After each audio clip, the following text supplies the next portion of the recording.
Hello.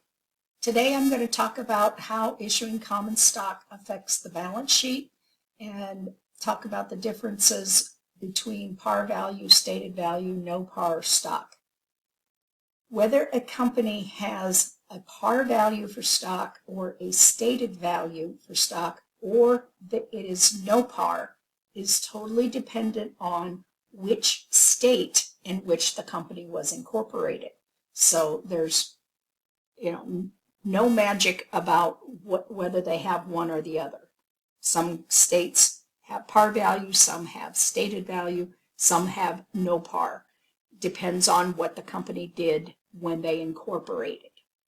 All right, so this is a newly formed company, has 100,000 shares of $10 par common stock authorized. Authorized means that is the maximum number of shares that they can sell under their corporate charter. The company issues 20,000 shares of that stock for $12 per share.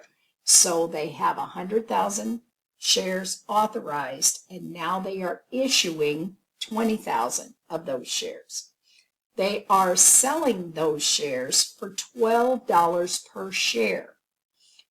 When the stock has a par value or a stated value, then that amount per share goes into the common stock account, and any excess goes into an account called paid in capital in excess.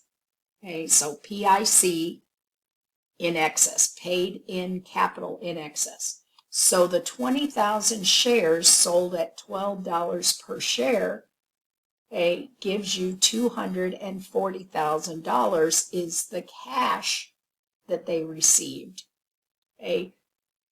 200,000 of that goes in the common stock account, and the remaining $2 per share or $4,000 goes into the paid in capital in excess.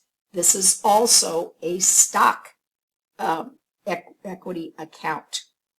So common stock and the paid in capital are in the same section of the balance sheet. Then later, the company issued an additional 30,000 shares for $15 per share. Now, no other transactions have happened. So when they sell 30,000 shares at $15 per share, that's $450,000. The 30,000 of it, or 300,000 of it, the $10 par goes in the common stock account, and the remaining $5 per share goes in the paid in capital in excess. So when they sell this, they've sold 20,000 shares for $12 or $240,000. They sold 30,000 shares for $15, $450,000. So the cash that they got was $240 plus $450, which is $690, I believe. That's the amount of cash they received. Now they have 50,000 shares that have been issued and are outstanding at $10 par. So 500,000 of that is in the common stock account, and the remainder is in the paid in capital in excess account. So that's the answers to B and C there. And D, what is the total amount of capital contributed by the owners?